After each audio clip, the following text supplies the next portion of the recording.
വയനാട്ടിലെ UDF LDF hartal തുടരുകയാണ്. മുണ്ടക്കൈ ഉരുൾപൊട്ടലുണ്ടായ വയനാടിനോടുള്ള കേന്ദ്ര അവഗണനയിൽ പ്രതിഷേധിച്ചാണ് ഹർത്താൽ. UDF പ്രവർത്തകർ കൽപ്പറ്റയിലും ലക്കടിയിലും വാഹനങ്ങൾ തടയുകയാണ്. കൂടുതൽ വിവരങ്ങളുമായി അനീസ് അലി വയനാട്ടിൽ നിന്ന്. അനീസ് അലി, ഹർത്താൽ എങ്ങനെയാണ് പുരോഗമിക്കുന്നത്?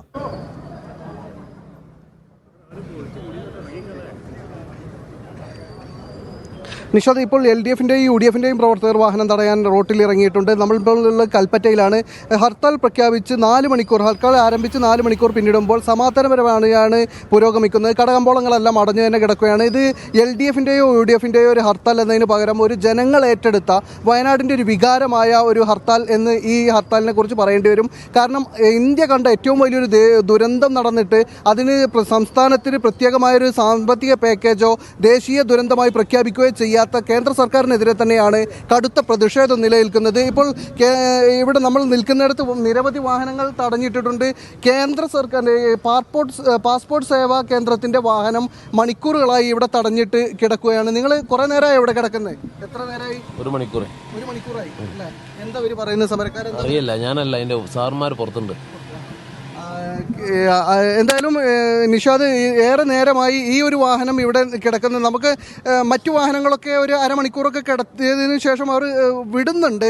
വലിയ തരത്തിൽ പൂർണ്ണമായി ഗതാഗതം സ്തംഭിപ്പിച്ച നിലയിൽ പൂർണ്ണമായി നിർത്തിയിട്ടല്ല കാണുന്നത്. അവർ ഒരു അരമണിക്കൂർ നേരമൊക്കെ നിർത്തിയിട്ടതിന് ശേഷം പിന്നീട് കടത്തിവിടുന്നുണ്ട്. പക്ഷേ ഈ ഒരു പാസ്പോർട്ട് സേവാ സർവീസിൻ്റെ ഈ ഒരു വാഹനം 1 മണിക്കൂറിലധികമായി ഇവിടെ നിർത്തിയിട്ടിരിക്കുകയാണ്. ഇത് ഒരു നിലക്കും കടത്തിവിടില്ല എന്നാണ് സമരക്കാർ അറിയിക്കുന്നത്. LDF പ്രവർത്തകർ വളരെ വൈകിയാണ് സമരരംഗത്തേക്ക് റോട്ടിൽ ഇറങ്ങിയിട്ടുള്ളത്.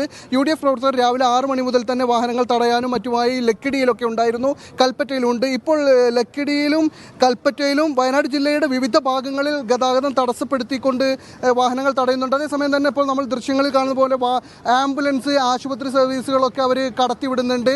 അതുപോലെ മണ്ഡലകാലമാണ്, ശബരിമല തീർത്ഥാടകരെ തടയുന്നില്ല. അതുപോലെ അവശ്യ സർവീസുകളൊക്കെ നേരത്തെ തന്നെ സുഖമായി വിടും എന്നറിയിച്ചിരുന്നു. ഇപ്പോൾ LDF പ്രവർത്തകർ UDF പ്രവർത്തകർ എത്തിയിട്ടുണ്ട്. നിങ്ങൾ എന്താണ്, കുറെ നേരമായല്ലോ അല്ലേ സമരം? ഞങ്ങളുടെ സമരം എന്ന് പറയുന്നത് തികച്ചും ന്യായമായ ഒരു ആവശ്യം. ജനങ്ങളുടെ പ്രതികരണം പൊതുവെ എന്താ പറയുന്നത് വെച്ച് കഴിഞ്ഞാൽ, ഈ രീതിയിൽ പോയി കഴിഞ്ഞാൽ കേന്ദ്ര ഗവൺമെന്റ് പൈസ കൊടുക്കാതിരുന്നു കഴിഞ്ഞാൽ ദുരന്തബാധിതരായ മുഴുവൻ ആളുകളും ഇനി തെരുവിലിറങ്ങുകയും അവർ സ്ഥിരമായി തന്നെ ഹർത്താലിനോട് ആളുകൾ സഹകരിക്കുന്നുണ്ട്. ഹർത്താലിനോട് പൂർണ്ണമായും സഹകരിക്കുന്നുണ്ട്. പിന്നെ അവശ്യ സർവീസ് ഒഴിവാക്കിയതുകൊണ്ട് അവശ്യ സർവീസ് ഒഴിവാക്കുന്നു.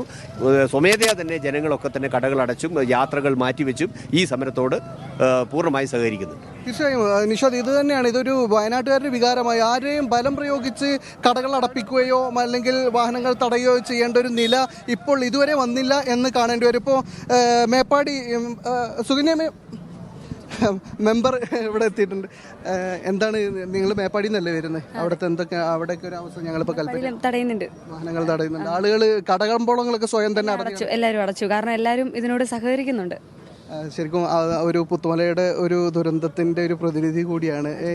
ഇങ്ങനെ കേന്ദ്ര ഒരു ചൂരൽമലയ്ക്ക് പ്രത്യേക പാക്കേജ് ഇല്ല, ദേശീയ ദുരന്തമായി പ്രഖ്യാപിക്കില്ല എന്നൊക്കെ പറയുന്നതിന് ആളുകളുടെ ഒരു വികാരം എങ്ങനെയാണ്? എല്ലാവർക്കും ദേഷ്യമാണ്. കാരണം വെച്ചിട്ടുണ്ടെങ്കിൽ ഇത്രയധികം ആളുകൾ മരണപ്പെട്ടു, ഇത്രയധികം വീടുകളും സ്ഥലങ്ങളും ഒക്കെ നഷ്ടപ്പെട്ടിട്ട് പോലും പ്രധാനമന്ത്രി ഇവിടെ സ്ഥലം നേരിട്ട് വന്ന് സന്ദർശിച്ചതുമാണ്. എന്നിട്ട് പോലും അതിന് വേണ്ടിയിട്ടൊരു പാക്കേജോ വികാര പ്രകടനങ്ങളൊക്കെ നടത്തിയിരുന്നു പ്രധാനമന്ത്രി. ഒരു കുട്ടിയെ അതെ കുട്ടിയെ ഓമനിക്കലും പരിപാടിയൊക്കെ നടത്തി. പക്ഷേ അതൊക്കെ ഒരു പ്രഹസനമായിട്ട് മാത്രം മാറിപ്പോയി. ബാക്കി കാര്യങ്ങൾ, അതിന് വേണ്ട കാര്യങ്ങളൊന്നും തന്നെ അവർ ചെയ്തിട്ടില്ല. തീർച്ചയായും ഈ ഹർത്താലിനോട് ജനങ്ങൾ പൂർണ്ണ മനസ്സോടെ എല്ലാവരും സഹകരിക്കുന്നുണ്ട്. തീർച്ചയായും അതാണ് ഒരു ഏതെങ്കിലും LDFിൻ്റെയോ UDFിൻ്റെയോ ഒരു സമരം എന്നതിനപ്പുറം ജനങ്ങൾ ഏറ്റെടുത്ത ഒരു സമരം എന്നാണ്. ഇതിൽ നിന്ന് മാറി നിൽക്കുന്നത് ഒറ്റ പാർട്ടിയേ ഉള്ളൂ, അത് BJP ആണ്. BJP സംബന്ധിച്ചിടത്തോളം കേന്ദ്ര സർക്കാരിൻ്റെ ഒരു നയത്തിനെ എതിർക്കാൻ അവർക്കുള്ള പരിമിതികളായിരിക്കും. അത് ഇതിൽ കുറെ കൂടി വ്യക്തതയോടുകൂടി രാഷ്ട്രീയവും നമ്മൾ കാണേണ്ടതുണ്ട്. നിഷാദ്, ഈ ഹർത്താൽ പ്രഖ്യാപിക്കുന്നത് കേന്ദ്ര സർക്കാർ ഇതൊരു ദേശീയ ദുരന്തമായി പ്രഖ്യാപിക്കില്ല എന്ന പ്രഖ്യാപനം വന്ന തൊട്ടുടനെയാണ്. പക്ഷേ ഈ കേന്ദ്രത്തിൻ്റെ പ്രഖ്യാപനം വരുന്നത് ഇലക്ഷൻ്റെ വോട്ടെടുപ്പ് കഴിഞ്ഞ ആദ്യ സമയത്ത് തന്നെയാണ് എന്നത് നമ്മൾ ശ്രദ്ധിക്കേണ്ടതാണ്. അതുവരെയും കേന്ദ്ര സർക്കാരിൽ നിന്ന് പ്രത്യേക പാക്കേജ് വരും എന്ന് പ്രതീക്ഷിക്കപ്പെട്ടിരുന്നു. കേന്ദ്ര സർക്കാരിനെ അനുകൂലിച്ചുകൊണ്ട് വലിയ തരത്തിലുള്ള പ്രചാരണങ്ങളായിരുന്നു BJPയുടെ തെരഞ്ഞെടുപ്പ് യോഗങ്ങളിലൊക്കെ നടന്നത്. പക്ഷേ തെരഞ്ഞെടുപ്പ് കഴിഞ്ഞ് വോട്ടെടുപ്പ് കഴിഞ്ഞ സമയത്താണ് പിന്നീട് കേന്ദ്രം പറയുന്നത് ഇതൊരു ദേശീയ ദുരന്തമായി പ്രഖ്യാപിക്കില്ല, പ്രത്യേക പാക്കേജ് ഇല്ല എന്നതൊക്കെ അതിൻ്റെ കൂടെ നമ്മൾ വായിക്കേണ്ടതാണ്. എന്തായാലും ഇത്തരത്തിൽ ഒരു നിലപാടെടുത്തതോടുകൂടി BJP അടക്കം ഈ പ്രതിസന്ധിയിലാണ് എന്ന് പറയേണ്ടി വരും. ഇതിനെ പ്രത്യക്ഷത്തിൽ ന്യായീകരിച്ചുകൊണ്ട് രംഗത്ത് വരാൻ വയനാട്ടിലെ BJP-ക്കാർക്കെങ്കിലും പ്രയാസമുണ്ടാകും എന്നത് വ്യക്തമാണ്. എന്തായാലും വയനാടിൻ്റെ ഒരു വികാരമായി ഇത് മാറിയിട്ടുണ്ട്. വലിയ തരത്തിൽ ജനങ്ങൾ ഇതിനോട് സ്വയം സന്നദ്ധരായി തന്നെ ഈ ഹർത്താലിനോട് സഹകരിക്കുകയാണ്. നമ്മളിപ്പോൾ നിൽക്കുന്ന കൽപ്പറ്റയിലാണ്. ഇതുവരെ നിന്ന് കടകമ്പോളങ്ങളൊന്നും തന്നെ തുറന്നിട്ടില്ല. അവശ്യ സർവീസുകൾ മാത്രമാണ് നടന്നുകൊണ്ടിരിക്കുന്നത്. രാവിലെ മുതൽ വാഹനങ്ങൾ, അതായത് KSRTC ഒക്കെ സർവീസ് നടത്തിയിരുന്നു.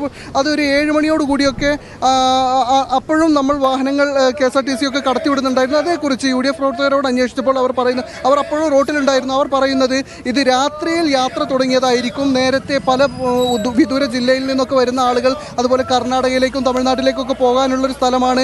അതുകൊണ്ട് അങ്ങനെ വരുന്ന വാഹനങ്ങൾ രാത്രി വരുന്ന വാഹനങ്ങളായതുകൊണ്ടാണ് കടത്തിവിടുന്നത് എന്നറിയിച്ചിരുന്നു. ഈ വയനാട്ടിൽ മാത്രമാണ് ഹർത്താലുള്ളത്. അതിനപ്പുറം കർണാടകയിലേക്ക് എത്തിയാൽ പ്രശ്നങ്ങളില്ല. ഇതൊരു അതിർത്തി ജില്ലയാണ്.